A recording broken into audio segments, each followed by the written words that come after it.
Welcome back to the Daily Drum on WHUR and Sirius XM Channel 141. I'm Harold Fisher.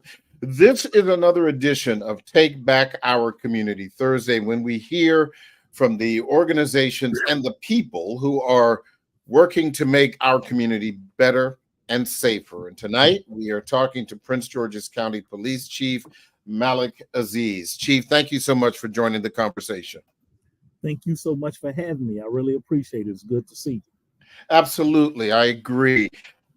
This is a big day for the police department. There's been an arrest in the murder of 6-year-old Hassan Payton, the 6-year-old who was shot on the 4th of July during a barbecue. Kind of give me the thumbnail sketch of how this developed in the arrest of the suspect. Well, first, I still, just keeping mom in mind, Miss Payton, and all that she's going through right now with the loss of her young son, 6-year-old Hassan Payton. And July 4th, pretty rough night. But we got the call that the 6-year-old Hassan was shot. 2 days later, he succumbed to his injuries from a gunshot wound. And so our homicide investigators began immediately to attempting to locate witnesses, talking to people. And over the next few days, they developed a person of interest who became a suspect after that. And we soon found out that he had fled the United States and headed to Guyana. With the help of our federal partners.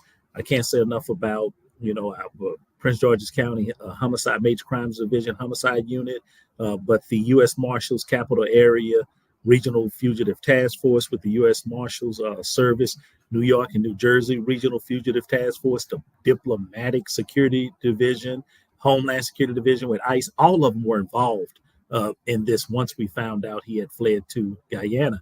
And working with those federal partners and the Guyanese government, we were able to bring him into custody and deport him to the United States. Guyana deported him to the United States.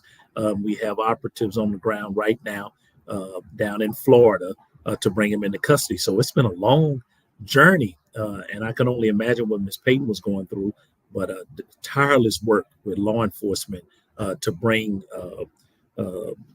Rakeem Gilgores to justice.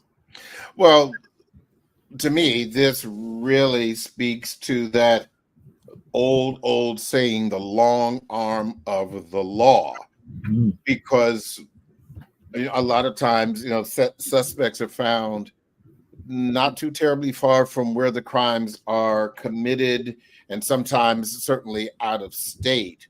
But this was and this was from the northern hemisphere to the southern hemisphere. That's a big deal. Let's be honest.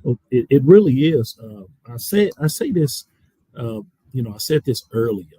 I said, see, there's nowhere you can go. There's nowhere you can run to. There's nowhere you can hide that we won't find you. And we build world relationships with law enforcement personnel and with our federal partners, from national police to local police. And without that cooperation and world partnerships, we would not have been able to bring him back here to face justice in the murder of 6-year-old Hassan Payton. So you're right. Do you have any idea what was behind this shooting? Right now, investigators are combing through the evidence. We're still looking for more witnesses to come forward. But we just believe there was some kind of, beef over territory, who was supposed to be there and who wasn't. And what was involved in that, I don't know right now. It just could have remained, territorial, or there could have been, some kind of nexus to, the drug business. Right now, we've gotten so much information come to us. We don't know what it was. Only thing we know for sure is that two people met up in this place in time, and created a gun atrocity, and tragic circumstances for Hassan Payton, who was just innocently playing, enjoying the 4th of July, and was struck by gunfire. I want to ask you about kind of a follow-up to the shooting that happened on Town Park Road in Suitland. We had a teenager who was killed there. There have been arrests in that case, but the members of the community were concerned about just overall safety. Certainly, that is one of those communities that has over the years made a transition from challenging to new homes and the like. What kind of work can you tell us is now being done in that community to make those residents feel safer? Well, I think in the past in that community, there was so much work done. The community themselves to reform the community, to give it proper positive standing. And I noticed that even when I got here, I think we became better and better with the community policing outreach that we had there, with the information and intelligence that comes from that community. I can tell you, even from a high volume of crime several years ago to having small amounts of crime, especially violent crime, this year. That's been a testament to the community work, engaging and assisting with law enforcement and forming a true partnership. The safety of those residents, I think I would have a belief that I know that they are safe, that it is a safe community. But when you have acts of violence like this in a community, of course, it is unnerving, and it unravels the peace and sanctity and security that people feel in their neighborhoods, and that's what's problematic for us. But we're in this particular case, then you have two groups meeting up, and crimes occur, and we've been fortunate that we haven't had that take the day-to-day violence that we had seen in several years ago. And we got to continue to work with the community. I think they're doing all of the right things. I think the police department working with them and them working together, more importantly, it's going to generate more positive outcomes. But when you have things like that, I get it. It's a problem. That act of violence, especially when you have a murder, is problematic for all of us, but I want to strengthen our community arm with them and let them know we're in it with them. And we want to make it as safe as we can. We've ramped up patrols over there, even more than what we had. You'll see more vibrant, directed, focused, high visibility patrol and interaction with those individuals, especially the concerned residents. So we're getting to the point where it can be operationally normal, for that. And we got a lot of work to do. Police and community, we have a lot of work to do. You had some new numbers come out last week, Chief, and we can talk about it and continue, because I know it's going to be an extensive part of the discussion. But you seem to be, I wouldn't say satisfied or even pleased so much, but in some cases the numbers were better, and in some cases still some work to be done. Give me an overall of those new crime stats. Well, I think at this particular junction of the year, we've been running a summer crime initiative. This is the 4th summer that I've been here since May 2021.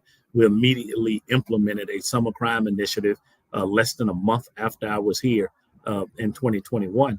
We've gotten better and better at our delivery and our connections with the community. And fortunately, this year, we've had, I think anytime you have one homicide, I always say that's one too many. Doesn't matter what the numbers are. Some people are looking for magic numbers, get to 100, 200, 300, all those kind of things. I get to 1 and I'm fed up. I'm disgusted with somebody murdering another individual. 1 is too many. This year, let me give you some numbers. And I think it'll speak volumes of what I'll say after. We're down in total crime across the county. To all crime combined, we are down.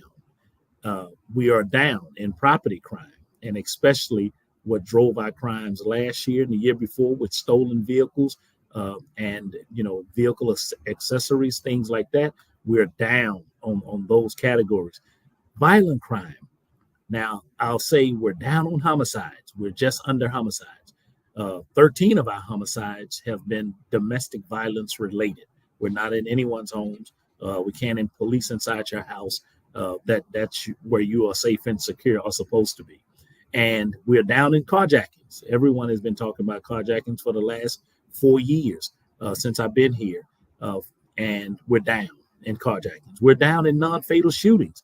We have people who get shot, and we're down in non-fatal shootings, which is just one bad turn away from being a homicide when somebody is using a weapon and shoots you with that weapon. So we're down. So many would say, well, how is it violent crime is up if you're down in all of those categories that get center attention? And those are assaults. We're up. The drivers of our violent crime, which gets reported, is fights. It is domestic violence assaults with no weapons. It is domestic violence. It is assaults, regular assaults with no weapons. So 2 assault categories, 1 domestic violence, family related. The other could be friends, could be anything, strangers, but those fights are driving our violent crime, up into the categories that we need to address them somehow. The other thing is the school assaults. We've had a lot of our young people get in fights at school. I know some people think those things go unreported, but there's a state mandate that they will be reported, and either the school district has to report them or the police department has to report them. And we've taken that responsibility to report everything associated with assaults. So we see a rise, almost meteoric, in assaults this year, dealing with those categories. But we're going to get there. Those are the drivers, though. The year is still young. We have a few more months to tackle this, and hopefully, here's the good news. We were 12% last week, plus 12% last week in violent crime. And this week, we're 10%. We are seeing across numerous categories us even making greater gains to have a reduction. But we cannot do that without everything falling into place. And here it is, a vibrant, engaging community working with the police. That helps. Our relationship with the state attorney's office, it helps. Judges who are holding people accountable, that helps. The cogs in the wheel with Department of Juvenile Services, the probations and parole, that ecosystem of criminal justice that seems so fragile, everyone working together will allow us to actually have a reduction in this big battle. And I failed to mention one thing of when I talked about assaults. A few years ago, last year, early, we noticed that, for domestic violence assaults, we were, sending them to the commissioner, or there wasn't enough information for us to take a report. Well, we changed our reporting strategy that when we go out now, every Prince George's County police officer who encounters a domestic violence situation will write a report for it. Those reports end up being higher numbers. So we saw an escalation in the first part of the year last year, or the late part of this year against this year. And that means a rise happened in assaults. So what did I say? What I said is we got a lot of work to do. We got, fights. People are fighting, and they fighting in the family, and they fighting on the streets, and they're pushing, and they're shoving, and they're spitting, and they're threatening, and all those things are crimes. They do not go unreported. Chief, I'm going to take a quick break, and we are going to come back. Don't forget, you can hear this and every edition of the Daily Drum Insight segment via podcast on WHUR.com. The Original Quiet Storm with John Mons is next on WHUR. I'm Harold Fisher. This conversation continues on Sirius XM channel 141 in just a few seconds. Welcome back to the Daily Drum on Sirius XM channel 141. I'm Harold Fisher. We continue our Take Back Our Community Thursday conversation when we hear from the organizations and the people who are working to make our community better and safer. We are continuing our conversation with Prince George's County Police Chief Malik Aziz. Chief, before the break, you were talking about domestic violence, and you kind of answered, my next question, because even before you came to Prince George's County to take on this post, Prince George's County had really the worst numbers as it related to deadly domestic violence cases. And as you just mentioned, you were talking about some of the foundational things related to domestic violence, the pushing, the shoving, the kicking, the spitting, and all of those kinds of things. And I think the reality is that police officers get there while or after the fact. Is there anything? There really isn't anything that the department in and of itself can do to address prevention as they would with car thefts and burglaries and the like. Well, I think collectively, that us working together, we take our role very seriously. We do not tolerate domestic violence in any form or fashion. But I think what we can do is our role as prevention is education. So we're in the schools, we're talking to young people, we're having real talk conversations about anyone, what male or female, putting your hands on another person. We're having conversations which goes along with the family. Don't get involved in these situations. They are offenses and will be called out. So we spend a lot of time on trying to express our educational aspects of domestic violence. And we have ramped it up. We've been serious about taking reports. We've been serious about using the enforcement that we have when prevention no longer works. But what we ask people to do is, it's very difficult in these environments. We even with our great relationships with Kathy, with a great relationship with family services, with all the other non-governmental organizations that are at our disposal for resources. And we take that very serious working with them. But here's where it becomes more problematic. And that is inside the family. Generally, it has been male on female. It happens the other way around. And it happens in other, circumstances. But for most of it is male versus on female. And the male generally has been the breadwinner. He's been, controlling the finances, controlling the movement, giving the overall foundational support for the children. It has been really difficult for women to leave that environment, to make a report, to find the necessary services, to get all of the things that they need so very much in order to leave a violent situation, to leave a negative situation. And that's where we have problems. They may report it to us, but they don't finish the process. And we have to strengthen our support for individuals who are affected by domestic violence, that they know that we have shelter for them. We have resources for them, that we're going to be with them every step of the way until they can rebuild their livelihood and move forward. Otherwise, this vicious cycle continues to take place. They be victimized.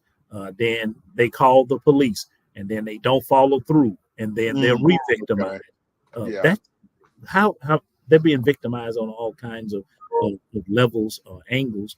And we have to address that. And I think what we're doing here is we're working together. We're working with all of our partners, departmental, other non-governmental agencies, not-for-profits. We're working into the best interest of that the victim involved in it. But it's a very difficult process. We're not in your house, but those numbers are reported on our crime. And what you said, almost very little. The things that we do are able to do, we try to do it really well. Talk to me about the gun task force that obviously is another a big deal and a huge community concern, getting illegal guns off the street. Yes, it's one of the things we are most proud of here. A few things happened, upon my arrival, and I noticed, and we've been reshaping and reforming the department, reorganizing for the great, men and women who come here every day and serve citizens. So we've been looking into, making those things more viable. One of the things we looked at, we reshaped the gun intelligence unit upon my arrival. We were focused on who we were arresting, where we were arresting them, where were they in the system, how were they processed, were they prosecuted, were they convicted, what was the meaningful outcome. And then it got us into earlier this year where we said we need to stand up a formalized gun crimes unit. Before then, if you can imagine this, we had 8 different locations investigating anything involving a gun, a non-fatal shooting, a handgun would go through the divisional process. So what I did was bring them all together and place them in one place. And since a lot of the weapons are involved in non-fatal shootings, then we placed them right next to our major crimes division homicide unit. And now all gun crimes, non-fatal shootings, they go to one place with investigators who sit side by side, who discuss cases, who process cases, who work hand in hand with some of the same players who are involved across the board, across our county, across jurisdictions. They're over in DC and Virginia to some extent. And we put them all together. And when we put them all together, then we think we had a meaningful outcome of gun crimes and non-fatal shootings. And I want to, one real true aspect of that is how we actually bridge together our partners, the ATF. The ATF became a major player and across many cities in the U.S.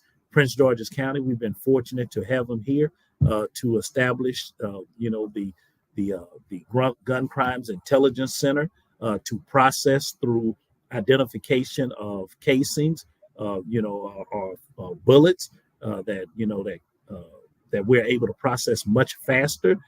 And just in 5 months, we've had over 122 cases, assault cases of contact shootings and 43 non-contact. The good thing about this, if you fire a gun and we know it, and there's a casing, there's a fragment, there's something that can identify from that gun, our gun crimes unit, they're coming out. And just the gun crimes unit alone, they have recovered over 70 firearms. We've had, that's 57 handguns and 13, rifle type handguns. They've arrested over 70 individuals involved in felony assaults using illegal firearms. And among those, that most of them have been adults, about 60 have been adults. The remaining 10 were juveniles, and we charged 10 of those juveniles as adults. And so we're going through this whole process. Our clearance rates from investigating those were hovering, depends on what the numbers were, from 10, 20, certainly below 30% to clear those. And now we're 47%. And compared with some of the major jurisdictions who have formulated units similar to this, then we're up in the upper echelon of solving those cases involving guns. So it's one of the great things that happen here in Prince George's County with our federal partners and making sure we bring some of these people to justice. I want to ask you, Chief, about gun buybacks, because some would say the jury is out as to whether or not they are effective in reducing crime. Certainly, we probably can all agree that they are effective in accidental shootings in homes. The lion's share of the people who participate in gun buybacks are law-abiding citizens. But my first question is, do you think that they are helpful in reducing gun-related crime, not accidental shootings, but gun-related crimes, number one? And second, if you recover a handgun or any kind of gun that has been used in a crime, how does that work for the person who turns it in? Because we always hear turn in the gun, no questions asked. Okay. Well, we covered a lot of ground, so let me try to Yeah, start from the top yeah. on gun buybacks. And what I would say, let's speak from, police community points of view aspect Hmm. to the academia aspect of it. There is many universities have done studies to ascertain if gun buybacks work.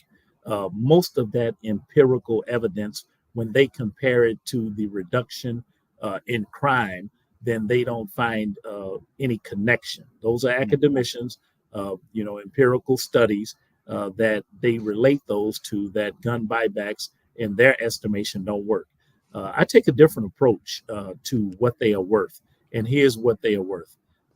Anytime a community gets together and formulates or organize a gun buyback, and they work together and they're talking to each other and they're bringing attention to gun violence and they're giving interviews and they're out in the public and passing out flyers and radio, TV, they're doing all these things. That indicates that community engagement is rising. The level of it, the participation, the concern of it is a benefit to police and community relations, and thereby a benefit to making communities much safer in the awareness aspect of it, the prevention aspect of it. So I think there's a benefit to it. In November, every year here, we're down with Pastor Jenkins and I think Zion and First Baptist Church, and they're doing one of the largest gun buybacks, gift cards for guns, and they're pulling in a lot of guns. Some of those guns are inoperable. Some of those guns are operating guns, able to fire, and they turn them in, and there are no questions asked. We have made a commitment when we participate that we don't ask any questions about the weapon. And that has posed some problems across the United States in different jurisdictions, that they want those weapons to be put through a system of identification and people who turned them in. I think if the police went down that road, these are community-driven gun buybacks. And in community-driven gun buybacks, they control the narrative of that, not the police. We're there to assist, and they're operating. It's their event. And so if we got into the business of saying, stop here, we're going to run your name, we're going to check you, we're going to put you into an in an investigative capacity, then you're not going to come, you're not going to show up, and you're not going to get a gun out of your house. Because here's the one thing we know about weapons. We know that those weapons are generally in the house, are generally used against somebody and it's not a bad guy breaking in like people think. It's the kid you startled you in the middle of the night, or your spouse partner who came in the door and you didn't realize they were home and you didn't have your faculties together, or the kid found a gun that was unsecured and hurt themselves. These are the things that we see in guns, and so we want to support any community who wants to do a gun buyback, but we want them to know the facts too about what happens to them, and even when those guns are turned in, because I know there are plenty of people who support them and some who don't. Even when those guns are turned in, we can still link it, to crimes, or in some aspects, sometimes not. So there are so many variables to gun buybacks, but I like the action of the community working together to bring awareness. That's the top thing for me. The other top thing that members of the community are certainly concerned about is youth violence. We've had emergency action by the county executive over the past, the county council as well. Where do you think the police department is, and even more broadly Prince George's County, in dealing with youth violence, curfews, business zone curfews, and the like? I think, for us, juvenile crime is I've seen it escalate. I've seen it be more apparent. It's been, broadcast more on media. It's been talked about in different circles. I think we've made some headway. But here in Maryland, in Prince George's County, uh, Maryland in particular, the Department of Juvenile Services, they have a great deal to do with how the process works.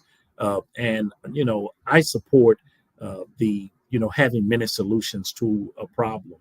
What we are seeing, and we see it from a very different angle. What we like to look at is accountability. We like to look at taking responsibility for crimes.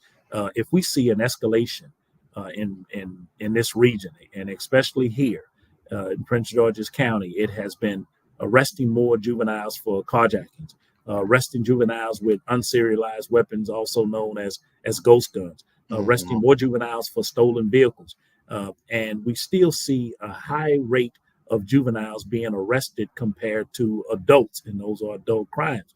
So the escalation of it is at our front door, especially because it is young people. It is people at a young age who decides to have a gun, to engage in negative action, to rob, citizen robberies, car robberies, stealing cars, and almost nothing happens because the system is designed to take the best interest of the child, and I'll say child in quotations, the child and the best interest of the child to heart. They want to make sure that they give all the resources to the suspect, to the violator, and keep that person in the front. Meanwhile, the victim seems to take a back seat in this process. And when the victim takes a back seat and they're not part of the true process, then you have a problem on your hands. And that's where we're at right now. I take, here it is. There are thousands of young people in our county, and they are phenomenal. They are going out there, they going to school. They're some of the brightest leaders that we've ever seen. They're going to turn the world around. A lot of them will get national attention, but they will make the DMV, the district, Prince George's County, Virginia, Maryland, they will make us go around and they will make us be better. That is the thousands of kids who are doing right. And then we have about 500 kids who get mixed up in something. And we have less than 100 kids who get mixed up in continuous violence. They're in multiple violent acts. And then there's a more hardcore group, less than about 25, who are just seem not to be able to get on the right track. And that is where I draw the line. If we need to help those kids, give them opportunities, but we need to have accountability with them. They need to take responsibility.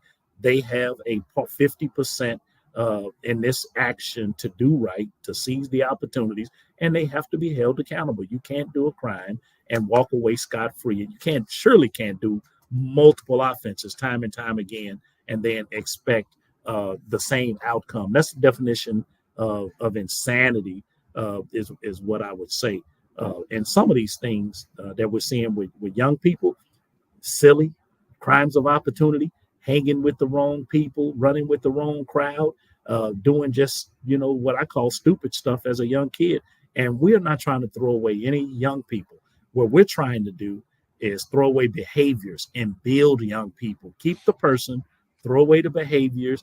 And I think everybody has a chance at redemption, and everybody has a chance of getting on the right road to positivity. So locking people up is not the answer. We figured that out. We can't arrest our way out the problem, but letting everybody off the hook, that is a solution that is not sustainable either. So there's a delicate balance, an equilibrium that police must reach with community, with Department of Juvenile Services, the state attorney's office, the schools. All of us must work as a one cog in the wheel instead of separate cogs with different solutions that go in different directions. So it's a long answer to a very complex problem, but I'm confident that we can save our children and save our young people and give opportunities, and we can hold the right young people accountable for victimizing our citizens. I'm victim centric. I've said it before. Many people have heard it. I am victim centric. I make no apologies for it. If you victimize a person, I'm on their side. You can't pull a gun on them. You can't carjack them. You can't rob them. You can't steal their car. You can't commit a crime against them and then have me taking your side. I am on the side of the right, the side of the victim, and the victim is first to me. And then I plan on helping you and giving you all the resources I can, all the support I can to make sure you get on the right track. Speaking of victims, earlier this week, your head of financial crimes held a press conference talking about some of these tech support scams. And it seems that this is a reality of our modern times, particularly when the victims are our seniors. Briefly talk to me about that and what seniors and the people who support them, adult children and the like, can do to prevent them from being victims. Well, let me say this. This is very near and dear to us since my arrival. What I noticed is we needed more action dealing with young people, and we needed to pay attention to what was happening to our seniors in our community, that they became victims. I think when I first got here, it was a violent crime. Two of them that really kind of just made me, I was just disgusted by seeing it. And those were the carjackings and the assaults of our seniors for no reason, and by young people. And so what we're looking at now is the hundreds of thousands of dollars in losses that have taken place in the victimization of seniors. We are victim of our own times. There was a time that a person, could get arrested for, stealing your horse or something. And that was a sign of the times, right?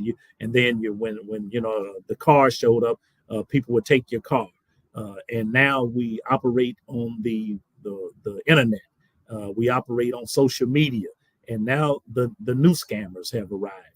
Identity theft has always been there, except it's escalated because our whole lives are in a cell phone. Our whole lives are on a computer. And our livelihood is generated around technology.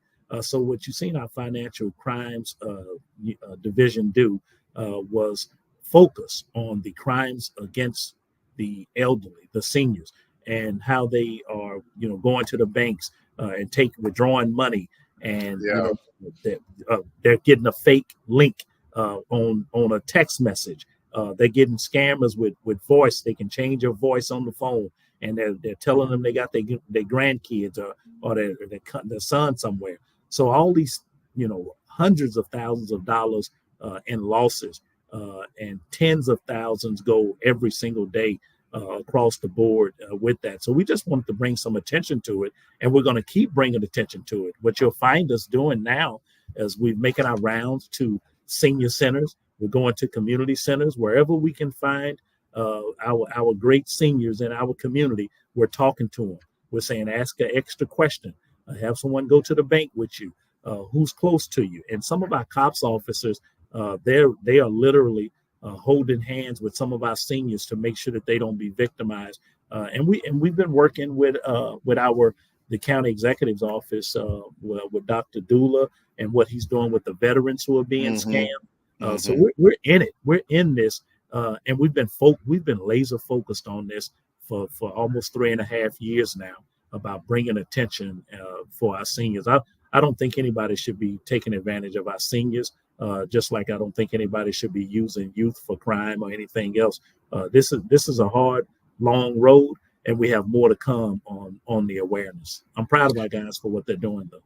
One of the other things that happened this week was the ribbon cutting for the Carey Center, that new mental health crisis center. And one of the things that came out of that discussion was that this will allow, for example, law enforcement, when they are interacting with people who are in a mental health crisis, to bring them to the center. Obviously, this center can only handle 16 people, but 16 is also more than none.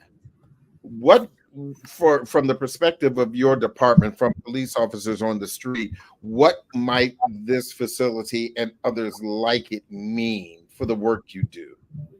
Well, let me, what we deal with on mental health every day, we're running across people who are suffering from some mental health issue or psychosis or something that is other than who they normally are. And every year we're taking hundreds to receive treatment and the EPSs. And that's the good thing about a center. I think what you said was so important. That's 16 more than what we had. We'll take, if you give us one more bed, we'll take it. If we're able to get people the necessary help that they need, and inviting us out to deal with people who are in mental health, suffering of mental health psychosis. We have other clinicians. We're working with 988 people who are calling in for 911. Officers are getting 40 plus hours of training. They're getting refresher training. All of our other not-for-profit agencies, our hospitals, just like this center, we're thinking it's going to be a great thing. We like to see what happens in Delaware, but I'm so fortunate that they're here in Prince George's County, and we can see what happens in Delaware as well as be involved in the actual process here in Maryland, in Prince George's County. But every study that has been done that I've come across dealing with police and people having a mental health crisis, it has been sometimes 8 out of 10 people that law enforcement agencies have been dealing with are suffering from something mental health wise. And that has been more problematic than anything because the police are the first responders. We're the first to be called. And sometimes we're not totally equipped to deal with the hardcore issues of a person suffering in a mental health crisis. And sometimes we are the best fit to actually bring them help because we connect everyone together. And that right there has been a delicate and challenging situation for bringing us to the table for our many brothers and sisters who are suffering from a mental health crisis. So very difficult, but I'm happy to see that center come on board. I think it's a great thing. I think there's a lot, of other things that we can do. And this is just a start. It only can get better and better. And I'm thankful across the board for everything that's happening in the county, for what our county executive is doing to address the issue, to my many departments inside of Prince George's County who are seeing a way forward and realizing that the police are not the singular solution to these problems, but we are here to assist and help and be teammates for our other residents and people who come through here. Yeah, I said the name wrong. It's the Dyer Center, not the Carey Center. It's the Dyer. Yeah. Well, you know what? I thought you said Dyer, so that'll tell you. Maybe I did. Yeah, I wasn't sure. And finally, before I let you go, because I only have a few seconds, and I always and this is also a really important question, Chief.